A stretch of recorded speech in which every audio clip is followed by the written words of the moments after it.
Hello friends, in this video we are going to see one of the very important topic of business intelligence, that is decision making process, through which how can we make the decision, what are the steps we follow. We'll go one by one.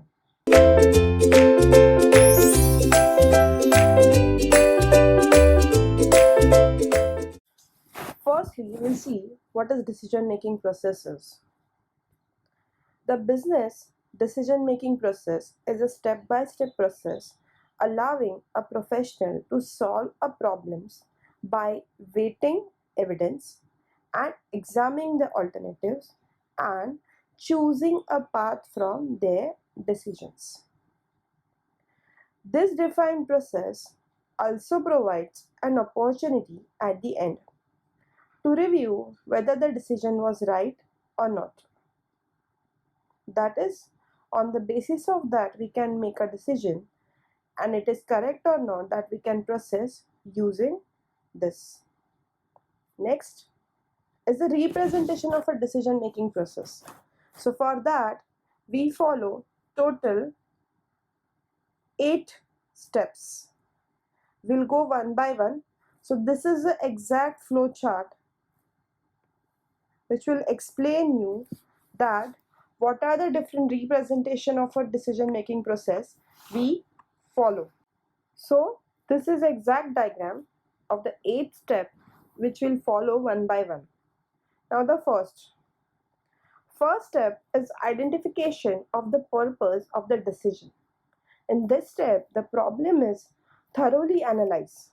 There are a couple of questions one should ask when it's come to identify the purpose of the decision. So what are the different questions we should ask? So what exactly is the problem? First. Second is why the problem should be solved. Third is what are the affected parties of the problem. Fourth is does the problem have the deadline or a specific timeline. So these questions can be asked to the decision, and through that we can say that what are the purpose of your decision. Second step is the information gathering. In this step, first we check a problem of an organization will have many stakeholders, right? In addition, there can be dozens of factors involved and affected by the problem.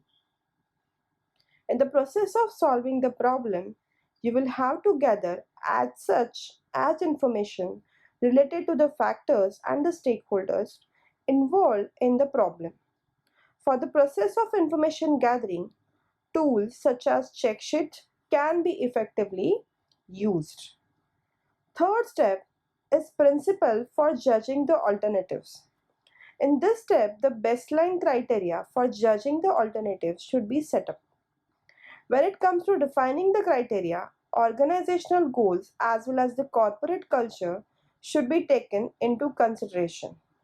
As an example, profit is one of the main concerns in every decision-making process. Companies usually do not make decisions that reduce the profits unless it is an exceptional case. Likewise, the baseline principles should be identified related to the problem in hand. Next step is brainstorm and analyze the different choice, which is very important for the decision making process. In the step 4, the brainstorming is a list down all the ideas is the best option. Before the idea generation step, it is vital to understand that the cause of the problem and the prioritization of a causes. For this, you make a use of cause and effect diagram and a Pareto chart tool. Cause and effect diagram helps you to identify all the possible causes of the problem, and the Pareto chart helps you to prioritize and identify the causes with the highest effect. Then you can move on gathering all the possible solution for the problem in hand. Fifth step is evaluation of alternatives. Use your judgment principles and the decision-making criteria to evaluate each alternatives.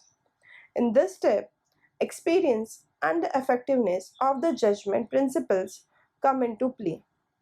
You need to compare each alternative for their positive and a negative aspects. In a step 6, we select the best alternative.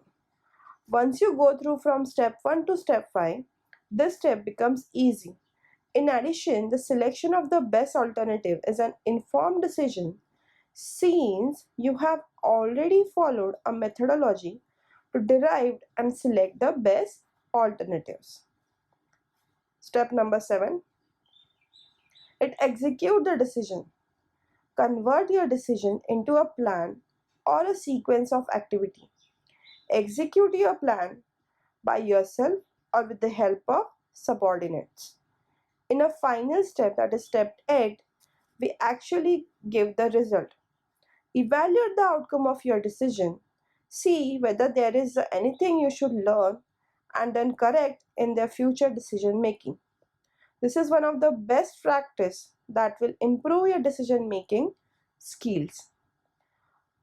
So in this video, we had seen a decision making process and some 8 steps to represent the decision making process. Thank you.